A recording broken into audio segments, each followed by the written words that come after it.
Hey everyone, it's Jane McLeod, and I am live on Facebook in our Just Start with Jane, and I have a guest today. Yay!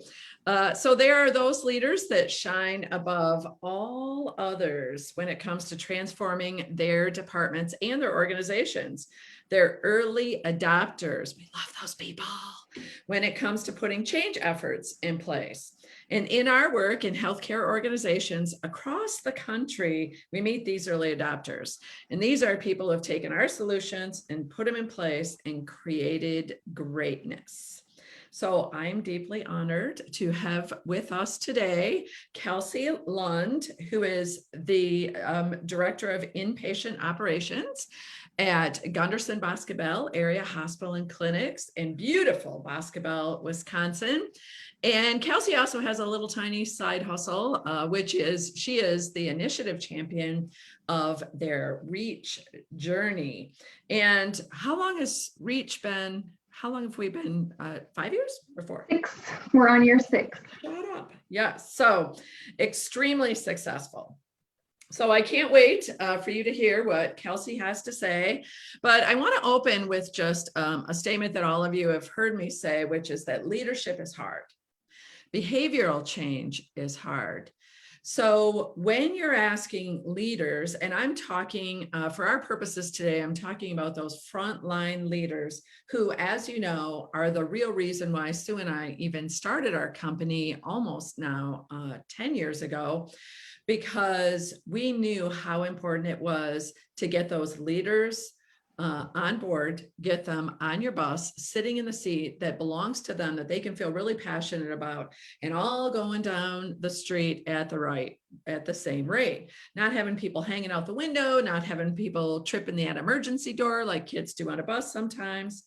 So what happens when there's like a disparity between leaders, when you're trying to put some great things in place, but people are stuck, and they're stuck in, I want to do the management tasks, or I'm the best nurse, the best accountant, the best technician. I want to continue to do that, which nobody's saying that you can't. We're going to address that because, certainly as a senior leader, Kelsey has had to deal with that.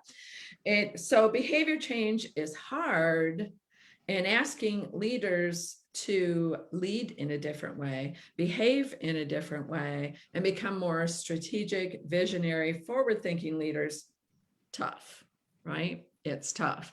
So something that we do is we have what's referred, besides training, you can't hold people accountable before you train them. Would you agree with me, Kels? Absolutely. And so but we ask for people to, our steering teams to choose peer champions, to make, leaders who, when they're passionate about something, when they have a skill at something, when they're an early adopter themselves, to take the baton, if you will, and then train other leaders. This makes your journey all that much more, sustainable. So we call it the leadership bundle. Other organizations have called it standard work of leaders. And it's those tactics that we know are research-driven, evidence-based to create great results.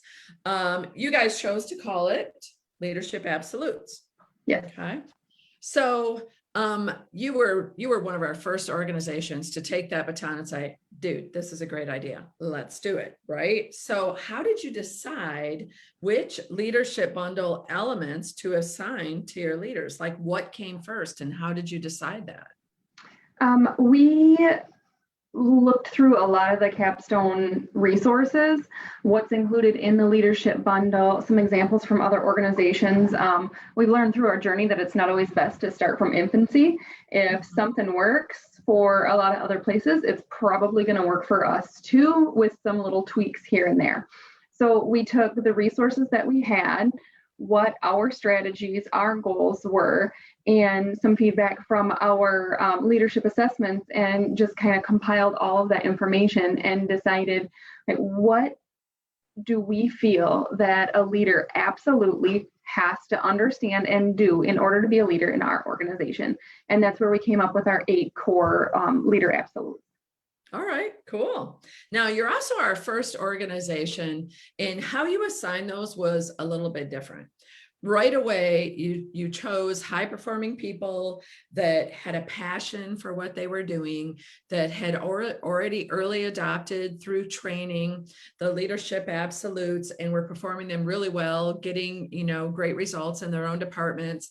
And you pair them, and they were your experience, like lots of leadership experience leaders. And then you pair them with leaders that maybe didn't have as much leadership experience, or potentially just hadn't yet adopted. Maybe they weren't trained. Maybe they were unsure themselves. Maybe they weren't really sure how it fit for them in their own leadership. And you paired them together, which we thought was genius. So tell me, like, what have you struggled with that? How has that gone for you? It was definitely a different approach.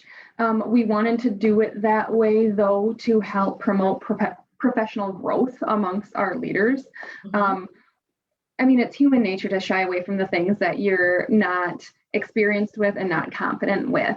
Right. So in order to kind of give that jump start, that's why we did the pairing and helping really the education portion. If they're working with a very strong person in that area, that education portion is already done.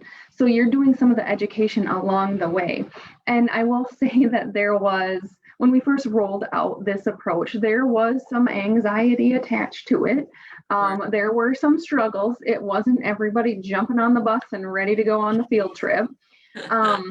But we're a very small organization, and all of our leaders know each other on one level or another.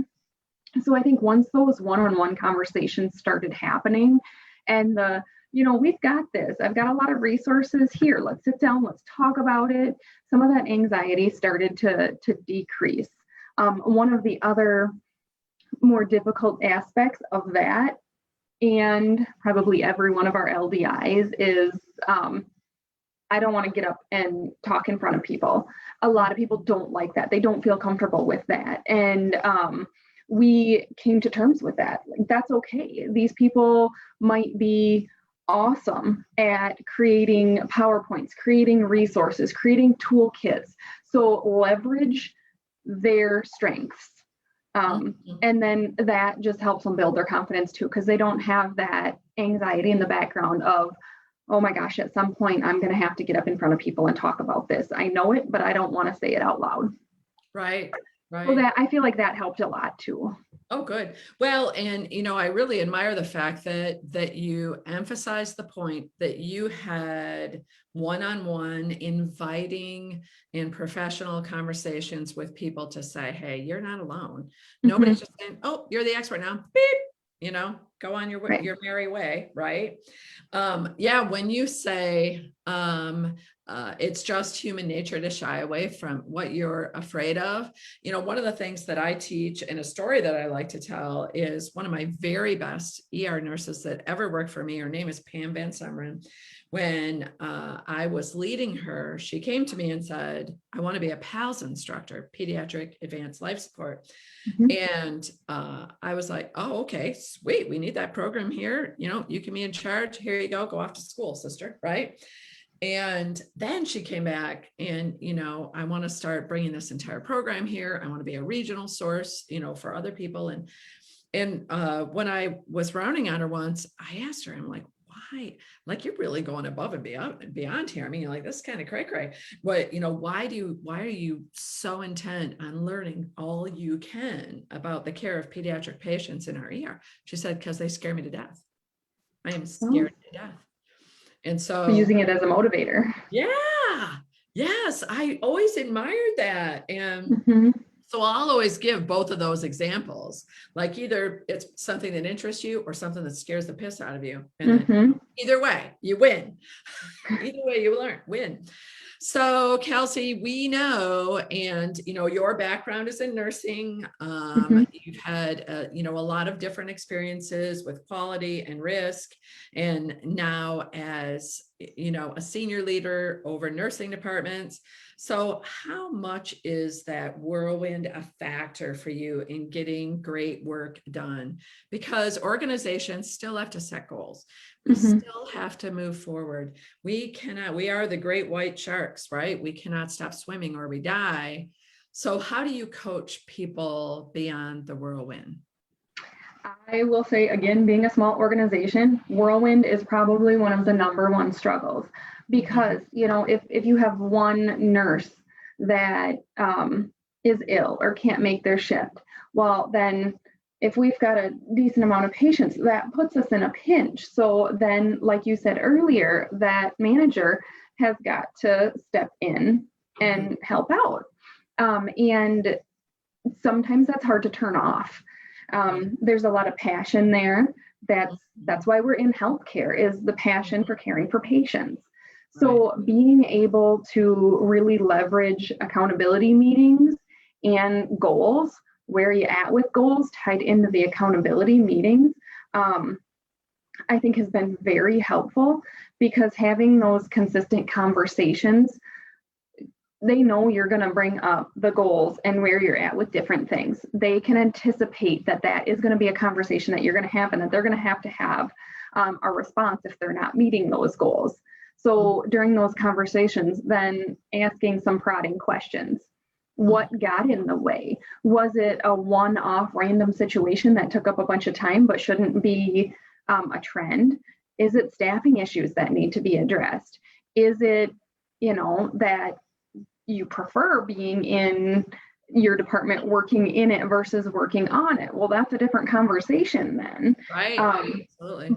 But identifying those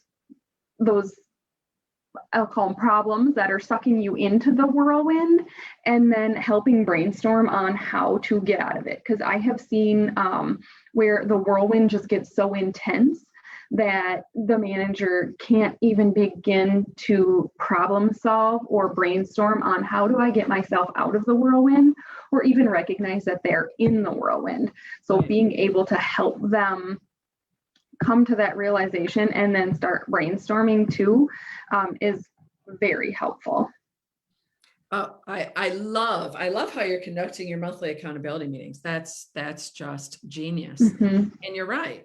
If you're consistent and people can prepare for that meeting, knowing, I know she's going to ask me about this, right? That's very transparent. It makes you more, approachable, dependable.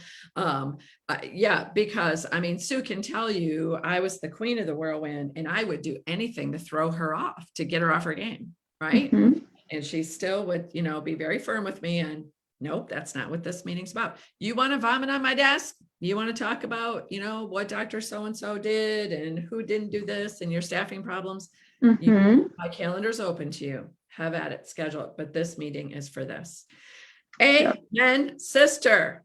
Good for you. And I have found that during brainstorming, once in a while, if you throw out a really terrible idea on how to fix something, it kind of jolts up. You know what? I'll fix that. I will fix that. I do not want your hands on that. That's so funny. Yes. I'm out. I don't need the boss suggesting her brilliant ideas on this, because I think I'll fix it myself. Yes. So, all right. Well, thank you very much for your time. You bet. A great session. And I know everybody else will learn from you as well. So don't miss, if, my call to action for you is, if you want to learn more, my Just Start with Jane's, I've got more great guests coming up. My next one is all about training to reduce that variability in leadership.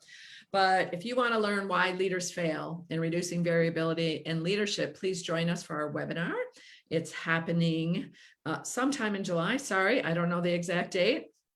That's what I was doing while you were waiting for me, Kels. But if you've signed up on our website for our emails, you will get invited. So we'll see you then. Have a great weekend, Mrs. Thank you, you too. All right, thanks. Bye.